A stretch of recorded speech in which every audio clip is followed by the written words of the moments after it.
નમસ્કાર વિદ્યાર્થી મિત્રો, સ્વાગત છે તમારું યુટ્યુબ ચેનલની અંદર. ધોરણ 10 ની અંદર આપણે ગણિતના પ્રકરણ 5 આવે છે સમાંતર શ્રેણીના સ્વાધ્યાય 5.1 ના ઘણા બધા દાખલા મુકાઈ ગયા છે. એના સિવાય પણ અલગ અલગ ધોરણમાં તમને તમારા વિદ્યાર્થી મિત્રો હોય તો એમને પણ વિડીયોઝ મોકલજો. એમાં ઘણા બધા પ્લેલિસ્ટમાં તમને જોવા મળશે, વિડીયો સેક્શનમાં જોવા મળશે. અને ધોરણ 10 ના અલગથી પ્લેલિસ્ટ પણ છે. સ્વાધ્યાય પોથીને લગતા હોય, સ્વાધ્યાયને લગતા, મોસ્ટ આઈએમપી પ્રશ્ન જવાબને લગતા એ પણ મુકાઈ ગયા છે. એના જોયો તો એ પણ તમે જોઈ લેજો. આ વિડીયોની અંદર સમાંતર શ્રેણીના જે ઉદાહરણ છે એ ઉદાહરણ આપણે જોવાના છીએ. તો વિડીયો અંત સુધી જોજો. વિડીયો ગમે તો લાઈક કરજો અને તમારા મિત્રોને વિડીયો શેર કરજો. ઉદાહરણ ત્રીજું જોઈએ. સમાંતર શ્રેણી 2, 7, 12 એવી રીતે શ્રેણી છે, એમનું 10મું પદ મેળવવાનું છે. તો અહીંયા તમે જોઈ શકો પહેલું પદ છે એ તમને આપ્યું છે 2, તો એ બરાબર 2. સામાન્ય તફાવત ડી કેમ મળશે? તો કે પાછલામાંથી આગલું બાદ કરો તો 7 - 2 થશે, એટલે 5 મળશે. ટોટલ 10મું પદ મેળવવાનું છે એટલે n બરાબર 10 છે. હવે આપણી પાસે સૂત્ર કયું છે? તો કે an બરાબર a plus n minus 1 into d. તો એ 10 બરાબર 2 વત્તા 10 minus 1 ગુણ્યા d તમને મળ્યો 5. તો 2 વત્તા 10 માંથી 1 એટલે 9, 9 5 45. તો 45 ને 2 47, એટલે એ 10મું પદ, એટલે આ જે શ્રેણીનું 10મું પદ છે એ 10 એ 47 હશે. એટલે જવાબમાં લખવાનું કે આથી આપેલ સમાંતર શ્રેણીનું 10મું પદ 47 છે. રેડી? હવે ઉદાહરણ નંબર 4.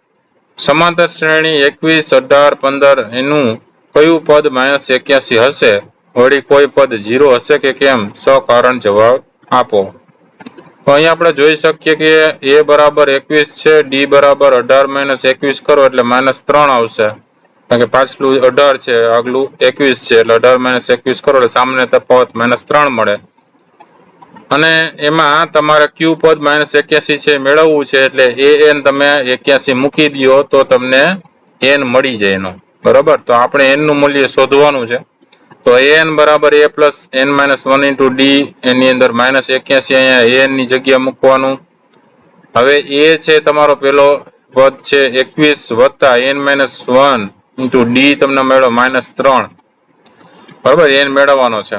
-81 બરાબર 21, અહીંયા વત્તા અહીંયા -3n થશે અને ઓછે ઓછે વત્તા 3 થશે. તો 21 ને 3 24 થાય, એટલે -81 બરાબર -3n વત્તા 24. 24 આ બાજુ આવશે એટલે -81 - 24 બરાબર -3n. બે ની નિશાની માઇનસ છે એટલે -105 થશે. બરાબર? બે નો સરવાળો થાય -105 થાય, એના બરાબર -3n.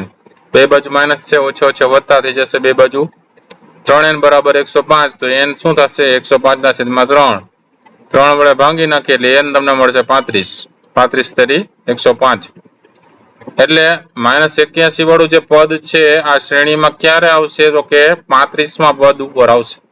એ પદ જે છે એ 35મા પદ ઉપર તમને -81 જોવા મળશે આ શ્રેણીમાં. બરાબર? વળી કોઈ પદ 0 હશે કે નહીં જોવાનું છે. આથી આપેલ સમાંતર શ્રેણીનું 35મું પદ છે -81 થાય. હવે આપણે એ જાણવું છે કે an બરાબર 0 થાય તેવો કોઈ ધનપૂર્ણાંક n શક્ય છે કે કેમ? બરાબર? આવો ધનપૂર્ણાંક n શક્ય હોય તો એના માટે 0 મૂકવું પડે.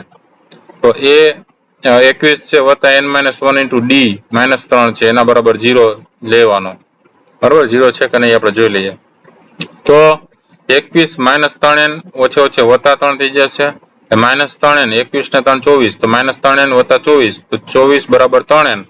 તો n બરાબર 24 ભાગ્યા 3, 8 તરી 24 છેદ ઉડી જાય એટલે n તમને મળી જાય 8. એનો મતલબ કે 8મું પદ જે આ શ્રેણીમાં આવે છે એ 8મું પદની જે કિંમત છે એ 0 થાય છે. શું થાય છે? 8મું પદ 0 બને છે. એટલે લખવાનું જવાબમાં કે આથી 8મું પદ 0 બને છે. બરાબર છે? હવે જોઈએ ઉદાહરણ નંબર 5. જેનું ત્રીજું પદ 5 હોય અને 7મું પદ 9 હોય એવી સમાંતર શ્રેણી શોધો. તો જવાબમાં જોઈ શકીએ કે અહીં ત્રીજું પદ માટે a3 બરાબર a વત્તા 3 - 1 into d, એટલે a વત્તા 2d એના બરાબર 5. આપણે કીધું ને ત્રીજું પદ 5 છે, તો a વત્તા 2d બરાબર 5, સમીકરણ નંબર 1.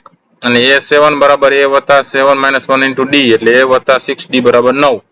અને 7મું પદ 9 છે એટલે a વત્તા 6d બરાબર 9, એ બીજ સમીકરણ નંબર 2 કયો. તો સુરેખ સમીકરણ યુગ્મમાં 1 અને 2 નો ઉકેલ લઈ આવીએ તો 2 ની બાદબાકી કરીએ a વત્તા 2d minus a minus 6d બરાબર 5 માઇનસ 9. તો એ કેન્સલ થઈ જાય, 6 માઇનસ છે ને પ્લસ 2 છે તો માઇનસ 4d થશે, એના બરાબર માઇનસ 4 થશે. d બરાબર શું થશે તો કે 4 ના છેદમાં 4 એટલે d બરાબર 1 મળશે. d ની કિંમત 1 છે, કોઈ પણ કિંમત સમીકરણ 1 માં આપણે મૂકી દઈએ તો a વત્તા 2d d ની જગ્યાએ 1 મૂકી દઈએ તો 2 * 2 a વત્તા 2 બરાબર 5. તો a બરાબર 5 માંથી માઇનસ 2 થશે, 2 જમણી બાજુ એટલે માઇનસ થઈ જાય ને, તો 5 માંથી 2 જાય તો 3 મળે, તો a બરાબર 3 જવાબ મળ્યો અને d બરાબર 1 મળ્યો. આથી આપણે માગેલ શ્રેણી શું થશે તો કે પહેલું પદ છે એ 3 હોય, પછી એમાં એક એક ઉમેરતા જાઓ એટલે શું થાય, 3 પછી 4 5 6 7 એ આપણી માગેલ શ્રેણી થાય. આપણે શ્રેણી જે મેળવવાની છે એ 3 4 5 6 7 એવી રીતની થશે. બરાબર છે. હવે જોઈએ ઉદાહરણ નંબર 6. ચકાસો કે 301 એ 5 11 17 23 એવી સંખ્યાની યાદીનું કોઈ પદ છે કે કેમ. બરાબર, એ મેળવવાનું છે. તો અહીંયા આપણે જોઈ શકીએ છીએ a2 - a1 બરાબર તો કે 11 માંથી 5 જાય તો 6, પછી a3 - a2 એટલે 17 માંથી 11 જાય તો 6, a4 - a3 એટલે 23 માંથી 17 જાય તો 6. હવે a k + 1 - a k નું મૂલ્ય k બરાબર 1 2 3 વગેરે માટે સમાન હોવાથી આપેલ સંખ્યાની યાદી સમાંતર શ્રેણી છે. બરાબર, બધામાં તમે જોઈ શકો 6 6 6 સામાન્ય તફાવત આવે છે, એટલે આપેલી શ્રેણીનો સામાન્ય તફાવત સરખો હોય તો સમાંતર શ્રેણી કહેવાય. પહેલું પદ એ છે એ 5 છે અને d તમારો 6 છે, સામાન્ય તફાવત 6 છે. હવે સમાંતર શ્રેણીનું તમારે n-મું પદ 301 છે એમ આપણે જોઈએ તો an બરાબર 301 આપણે લેવો પડે. તો an બરાબર a + 1 into d માં 301 an ની જગ્યાએ મૂકી દઈએ. a તમારો 5 છે વત્તા n - 1 into d છે એ 6 છે, તો 5 વત્તા 6n - 6 થશે, તો 6n - 1 થઈ જશે, 5 માંથી 6 એટલે -1, તો 6n - 1 છે, -1 આ બાજુ એટલે પ્લસ થઈ જશે 301 માં, તો 302. તો 6n બરાબર 302, તો n બરાબર 302/6 એટલે n તમારો થયો 151/3. તો આ તો પોઈન્ટમાં આવે, બરોબર, કોઈ પૂર્ણાંક સંખ્યા નથી એટલે n ધન પૂર્ણાંક સંખ્યા હોવી જોઈએ, ધન પૂર્ણાંક સંખ્યા છે નહીં. આનો કઈક પોઈન્ટમાં આવશે જવાબ, એટલે ધન પૂર્ણાંક ન કહેવાય. આથી લખી શકે કે આપેલ યાદીનું કોઈ પણ પદ 301 હોઈ શકે નહીં. બરાબર, 301 એવી કિંમત વાળું કોઈ પદ મળતું નથી કે આટલામું પદ છે આટલામું પદ, એવું 301 વાળી કિંમત વાળું આ શ્રેણીની અંદર કોઈ પદ છે નહીં.